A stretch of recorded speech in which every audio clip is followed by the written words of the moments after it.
Hello everyone, in this video I'll be translating and summarizing the latest Urdu broadcast by Shahbaz Gill to make it accessible for our English-speaking audience.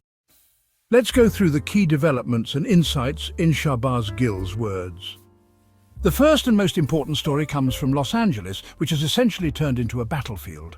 On one side are immigration authorities and the National Guards. You can think of the National Guards like the Rangers in Pakistan. On the other side are the protesters. There's fire, arson, vandalism. Things remained extremely tense today. Well, it all began when immigration authorities conducted another raid on certain stores. These raids aimed to capture and deport individuals residing illegally in the US. The department has set a target for itself to detain at least 3,000 illegal immigrants per day, which would amount to around 90,000 to 100,000 people per month, or at the very least 70,000 to 80,000 people they aim to deport monthly. So what do? They raid places like hardware stores, for example, Home Depot and similar stores that sell building materials, tiles, cement, pipes and other supplies used by handymen, plumbers and electricians. A large number of illegal immigrants, especially South Americans, are connected to this kind of work. They work as handymen, installing tiles, flooring, painting and so on. These immigrants rely on such stores for their livelihood, so they have no choice but to visit them. The authorities lay in wait at these stores. As soon as these immigrants show up, they are taken into custody. That's what happened again today. But suddenly, protests erupted. Protesters started pelting police vehicles with stones. At one store, the entrance was locked from the outside, trapping immigration officers inside. The crowd of protesters kept growing. Vehicles were set on fire. There was a state of complete chaos. President Trump immediately deployed 2,000 National Guards. Again, think of them like Pakistan's Rangers, a paramilitary force. Although not exactly the same, they serve a similar purpose.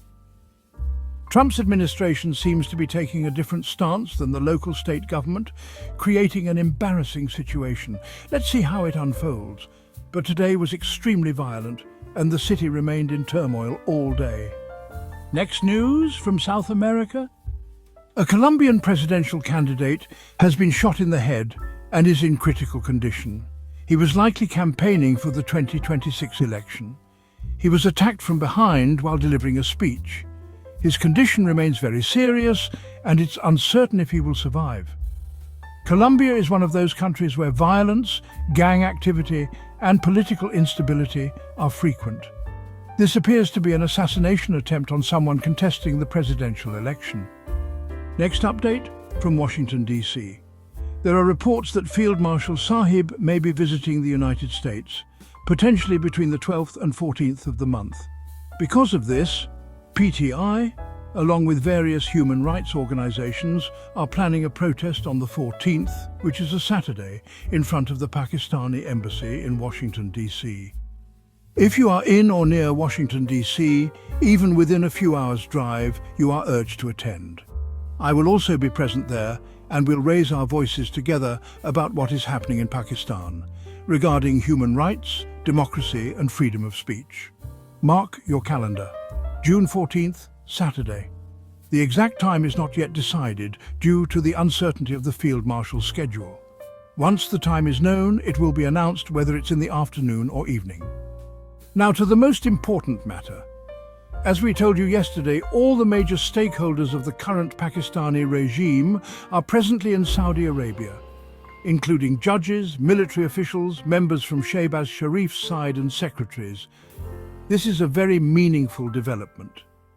Abdul Basit, who is a prominent former Pakistani diplomat and once served as High Commissioner to India, is known for speaking quite openly. He mentioned that just a few days ago, during a meeting, some people were discussing the possibility that after Trump returns, Saudi Arabia might officially recognize Israel. So the idea was that Pakistan should do it first, so we can build relations with Israel and, gain some benefits from the United States. According to Abdul Basit, this was talked about just days ago, that if Saudi Arabia is about to recognize Israel, maybe we should do it first to improve our relationship with both Israel and the United States. Now, just how true this is, Well, that's definitely debatable. But do note this.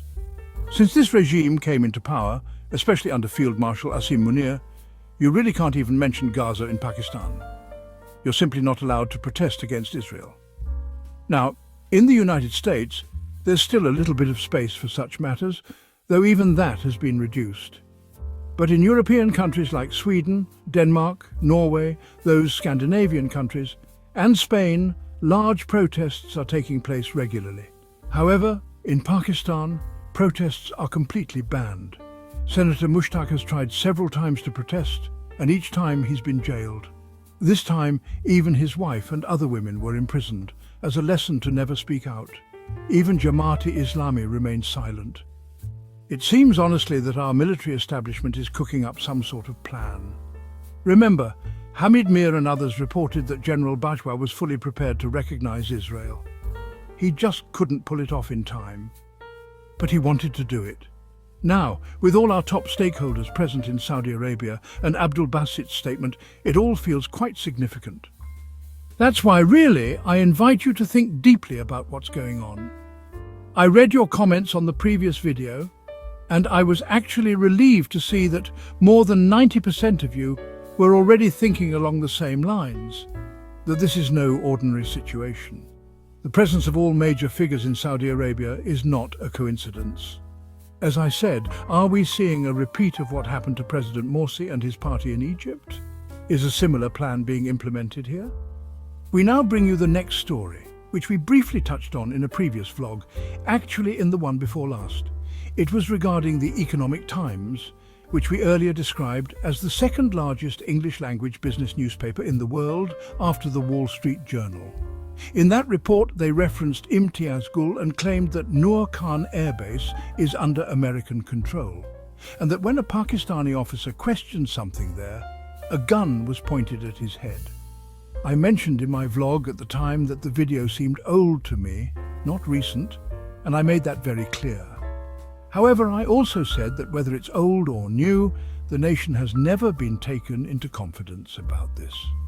If Imtiaz Gul's video is old, even then, the people were never informed whether such an incident ever occurred. So I had emphasized that even if the video is old, a response is needed. You know that I have great respect for Imtiaz Gul, and I've always praised his work. I came across a tweet by him in which he complained that Shahbaz Gill had promoted this fake news from Economic Times without sharing Gul's point of view, particularly that the video is old. But he didn't call it fake because he can't call his own video fake.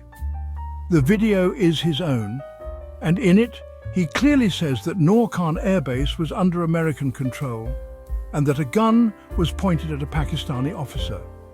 He isn't denying the incident, only saying that the video is from the Musharraf era and was recirculated recently. So, Mr. Imtiaz Gul, your complaint doesn't hold much ground because we explicitly said in our vlog that the video appears to be old. We never said the incident didn't happen. We just said it seems like an old video and that even if it is old, the incident demands a response. Now, since you are not disowning the video or the contents of it, the Pakistani public has a right to know whether this actually happened. Not necessarily recently, but whenever it happened, be it 2002, 2005, 2010, 2015 or 2025. If it happened, it is a matter of national importance. The government has never issued an official stance on this. You say it's from 2004 to 2005, but even then, that's still relevant. We were very cautious and thorough in presenting the context, explaining that the Economic Times is an Indian publication, published in 12 to 14 locations, with a circulation of 800,000 to 900,000, and that it is the second biggest English business paper in the world after the Wall Street Journal. So your complaint doesn't apply. Yes, you're under pressure in Pakistan and had to distance yourself a little from this news. But since you haven't disowned the video or denied its content, it is fair for the people of Pakistan to demand answers. We're not claiming it happened just yesterday, but whenever it happened, it deserves a response.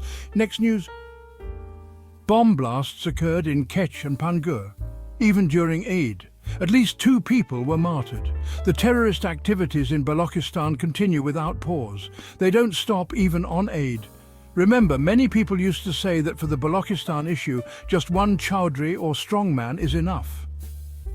Now we have Mohsin Naqvi, who's being referenced. These days he is reportedly performing Umrah. Some comments online suggested I was reading too much into it, that all those people, judges and others, were just there for Hajj. But that's not true. Yes, judges performed Hajj, but neither Field Marshal Sahib nor Shahbaz Sharif did. They only performed Umrah, not Hajj, during the days of Hajj. So why were they there during Hajj and not before or after? This raises significant questions. Their timing in Saudi Arabia seems highly meaningful. Next news, Maulana Tariq Jamil. This story is based on a video circulating on social media.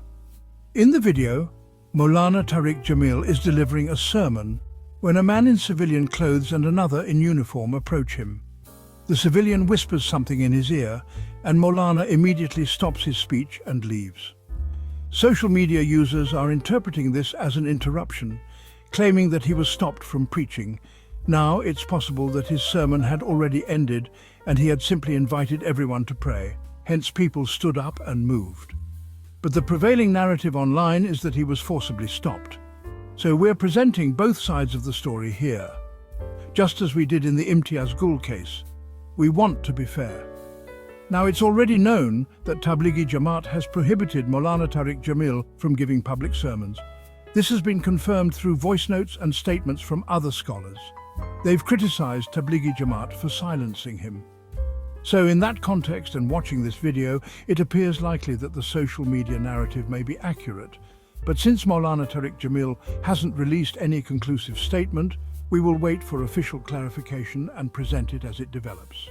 Next news, Mariam Nawaz.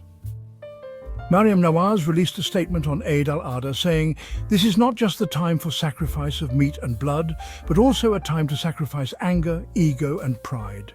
She expressed joy over the recent successful operation against India and linked it to the celebrations of Eid al-Adha. However, the irony is not lost. Mariam Nawaz herself is often viewed as the living embodiment of ego, pride and anger. So for her to be saying that those traits should be sacrificed is quite contradictory. It seems this statement may have been issued by her staff without her full awareness. She herself is not expected to give up her ego because that is deeply ingrained in her. Next segment, analysis of Manif Farooq.